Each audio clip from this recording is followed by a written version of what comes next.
Hello students. तो आज हम बात करते हैं हमारे लास्ट पार्ट की नाइट्रोजन फिक्सेशन के बारे में। सबसे पहले पढ़ेंगे कि नाइट्रोजन फिक्सेशन होता क्या है। नाइट्रोजन फिक्सेशन, नेम से ही आपको पता चल रहा है कि नाइट्रोजन को फिक्स करना। अब कहाँ पे फिक्स करना और कौन फिक्स करता है।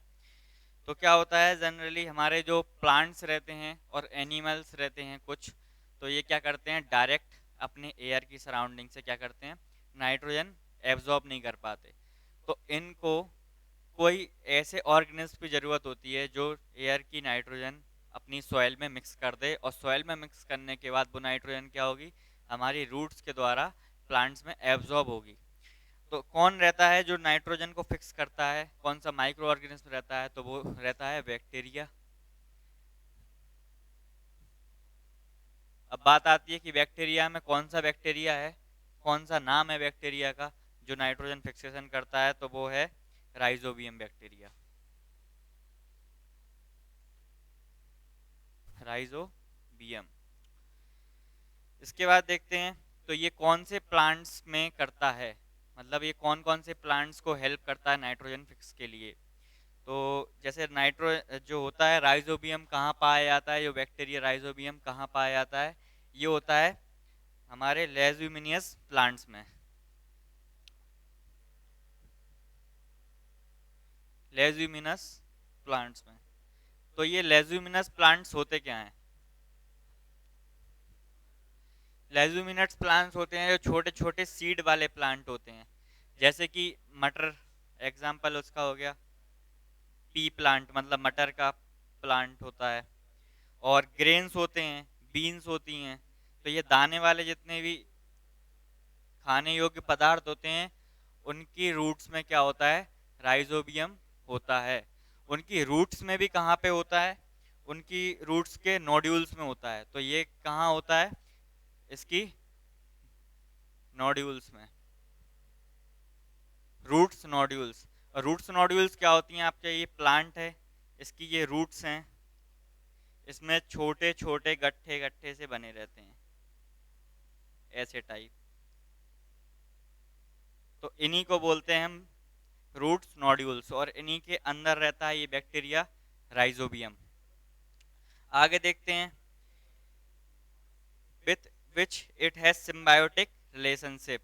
तो ये सिम्बायोटिक रिलेशनशिप किसके साथ रखता है, हमारा नाइट्रोजन के साथ, जो एटमॉस्फेरिक नाइट्रोजन होती है। Sometimes nitrogen gets fixed through the action of lightning. कभी कभी तो ये करते हैं, मतलब अधिकतर जैसे ज़्यादातर राइजोबियम ही करता है नाइट्रोजन फिक्स, लेकिन कुछ समटाइम्स क्या होता है, जो लाइटनिंग होती है, बिजली होती है, बिजली कड़कती है, वो भी हमारी एटमॉस्फेयर की नाइट्रोजन को सोयल में फिक्स कर देती है। अब आपके दिमाग में क्वेश्चन आ रहा होगा कि नाइट्रोजन की ज़रूरत क्यों है। नाइट्रोजन की ज़रूरत है, आपको बताया गया था पहले वाले जो पार्ट में, या फिर आपने सिक्स और सेवेंथ में पढ़ा होगा कि नाइट्रोजन हमारे प्लांट्स के लिए बहुत नेसेसरी होता है, उसके फूड बनाने के लिए, उसकी प्रोटीन फॉर्मेशन के लिए। But you know that the amount of nitrogen in the atmosphere remains constant. लेकिन आपको पता है जो हमारे जो एटमॉस्फेयर है उसमें अमाउंट क्या है, हमारे नाइट्रोजन का कांस्टेंट है। तो कितनी परसेंट नाइट्रोजन है हमारे एटमॉस्फेयर में, 78% नाइट्रोजन है। लेकिन यहाँ पे क्या बोल रहा है वो, कि जो नाइट्रोजन है वो क्या है, प्लांट्स के रूट्स के द्वारा एब्जॉर्ब कर ली जा रही है, मतलब यूज कर ली जा रही है। तो क्या आपके दिमाग में एक सवाल आ रहा होगा, तो ये नाइट्रोजन हमेशा कांस्टेंट कैसे रहती है जब यूज कर ली जा रही है। तो इसके लिए हम पढ़ेंगे हमारी नाइट्रोजन साइकिल।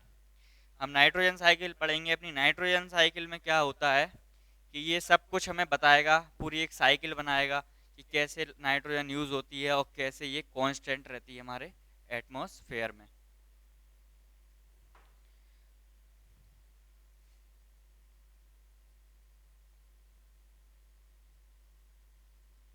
नाइट्रोजन साइकिल के बारे में पढ़ेंगे। तो सबसे पहले क्या होता है, हमारे पास कौन सी नाइट्रोजन है, एटमॉस्फेरिक नाइट्रोजन है।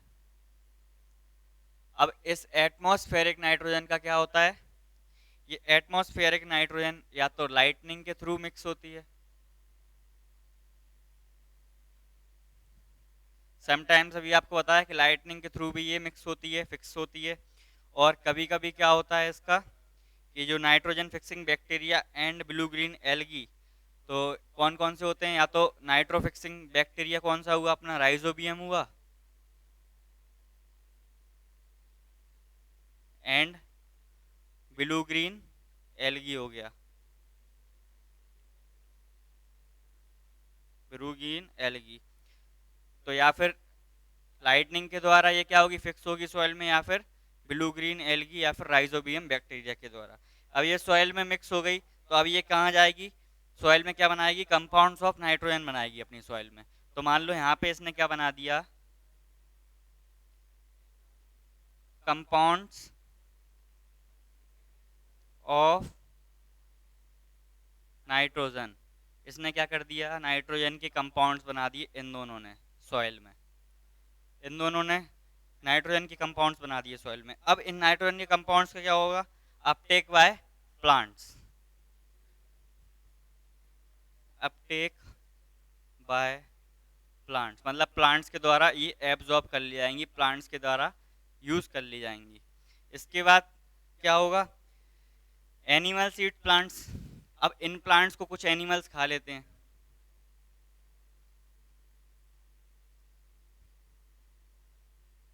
इनको कुछ एनिमल्स खा लेते हैं, तो उनको भी नाइट्रोजन मिल जाता है। उसके बाद क्या होगा, nitrogenous based from certain excretion and death.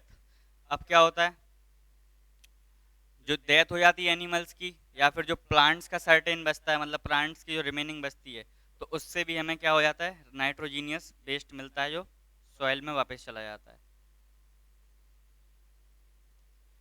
Nitrogenous based. कहाँ से मिलता है, या तो प्लांट्स के रिमेनिंग से, या एनिमल्स की जो डेथ से। फिर क्या होता है, इस नाइट्रोजीनियस बेस्ड का ये भी क्या कर देते हैं, फिर से सॉइल में क्या कर देते हैं, ये कंपाउंड बना देते हैं, ये फिर से कंपाउंड बना देंगे सॉइल में।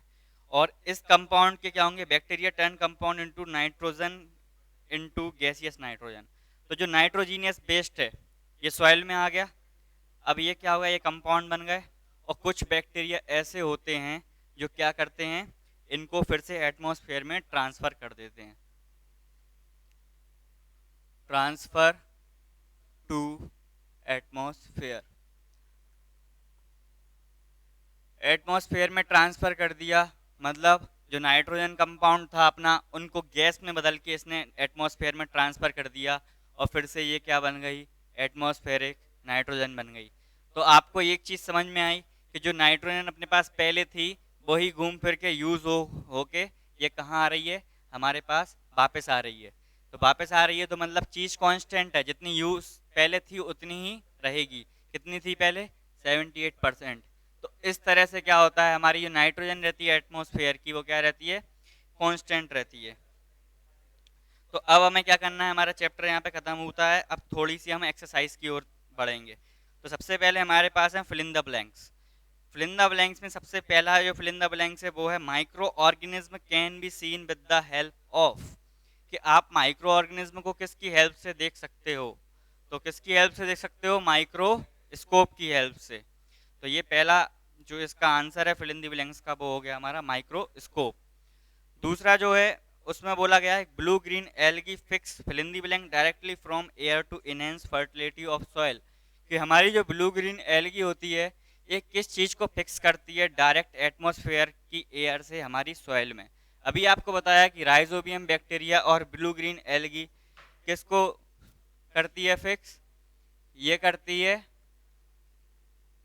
हमारी नाइट्रोजन को, नाइट्रोजन गैस को। तो पहले का आंसर हो गया माइक्रोस्कोप, दूसरे का हो गया नाइट्रोजन को। सी की ओर बढ़ेंगे, तीसरा फिल इन द ब्लैंक जो है, alcohol is produced with the help of. आपको सबसे पहले पार्ट में पढ़ाया गया था कि एल्कोहल कहाँ से प्रोड्यूस होता है, एल्कोहल होता है जो हमारे फूड पे शुगर रहती है उसको ईस्ट क्या करता है, कन्वर्ट करता है, किसमें, एल्कोहल में। तो शुगर को एल्कोहल में कौन कन्वर्ट करता है, ईस्ट। तो एल्कोहल किसकी हेल्प से प्रोड्यूस होगा, ईस्ट की हेल्प से। डी जो ऑप्शन है उसमें क्या, डी वाले में क्या पूछा है, कोलेरा इज काउस्ड बाय, कोलेरा जो हैजा बीमारी है वो किसके थ्रू होती है, बैक्टीरिया के थ्रू होती है। इसके बाद टिक द करेक्ट आंसर में, टिक द करेक्ट आंसर में पहला वाला है east is used in the production of, कि जो हमारी ईस्ट होती है वो किस चीज़ की प्रोडक्शन में यूज़ होती है। अभी बताया आपको कि जो ईस्ट होती है वो किस चीज़ की प्रोडक्शन में यूज़ होती है, एल्कोहल में। तो इसका सेकंड वाला ऑप्शन है एल्कोहल।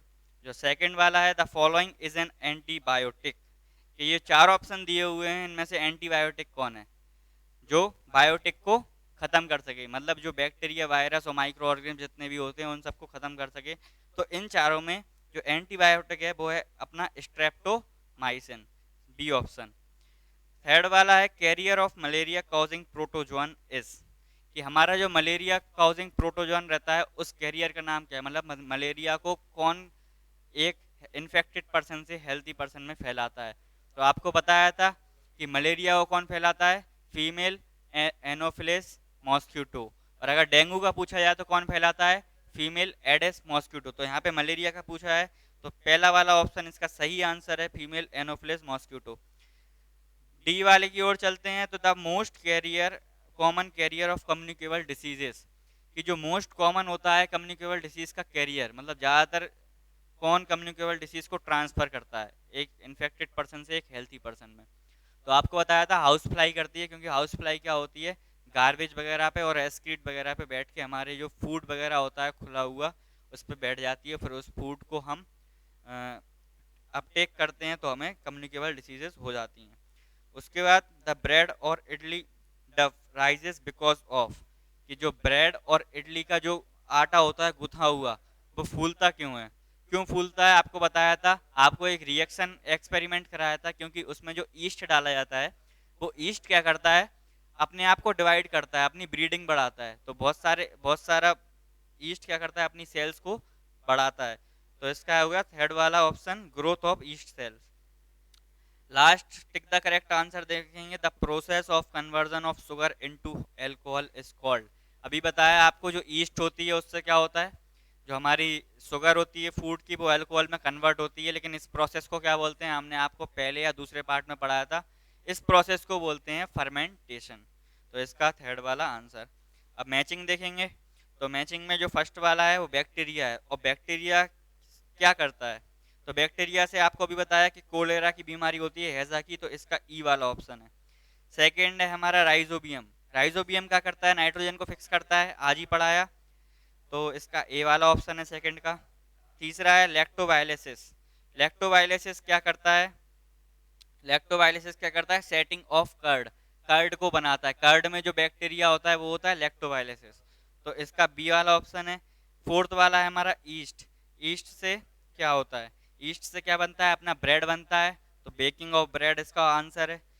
अपना जो फिफ्थ है उसका है प्रोटोजोआ, प्रोटोजोआ से कौन सी बीमारी होती है, प्रोटोजोआ से भी बताया था, अभी आपको ऊपर ही दिखाया था कि जो malaria causing protozoan tick the correct answer में, तो मलेरिया होती है प्रोटोजोआ से। और एक वायरस से कौन सी होती है, तो वायरस के सामने ही ऑप्शन है एड्स, तो वायरस का आंसर है एड्स। अब आपको फोर्थ वाला क्वेश्चन दिख रहा होगा, can micro organism be seen with the necked I, if not how can they be seen, क्या माइक्रो ऑर्गेनिज्म आपने खुली मतलब साधारण आंखों से देख सकते हो, तो उसमें ये क्वेश्चन पूछा है, तो इसका आंसर क्या है, नो। और दूसरा पूछा है if not how can they be seen, अगर नहीं तो क्यों नहीं, तो कैसे देख सकते हो आप, कैसे देख सकते हो, आपका पहला वाला जो फिल इन द ब्लैंक था वो क्या था, माइक्रोस्कोप की हेल्प से। और अपन इसके बाद देखेंगे fifth question, what are the major groups of micro organism, कि माइक्रो ऑर्गेनिज्म जो होते हैं उनके मेजर ग्रुप क्या होते हैं। आपको पढ़ाया था चैप्टर की शुरुआत में, माइक्रो ऑर्गेनिज्म के बेसिकली चार मेजर ग्रुप होते हैं, एक बैक्टीरिया, प्रोटोजोआ, फंजाई और एल्गी। इसमें वायरस नहीं होता। ये भी बताया था कि वायरस वायरस इसमें क्यों नहीं होता, क्योंकि वायरस बॉडी के बाहर, लिविंग बॉडी के बाहर क्या माना जाता है, डेड माना जाता है। जब वो वायरस बॉडी के अंदर जाता है तब उसका सेलुलर प्रोसेसेस होती हैं। तो आज के लिए इतना ही, हमारा चैप्टर ख़त्म हुआ। आप नोट्स बनाएंगे, इसके क्वेश्चन आंसर करेंगे, कुछ तो मैंने करा दिए, अब आप 2-3 क्वेश्चंस बचे हैं वो देख लेना। Thank you, have a nice day.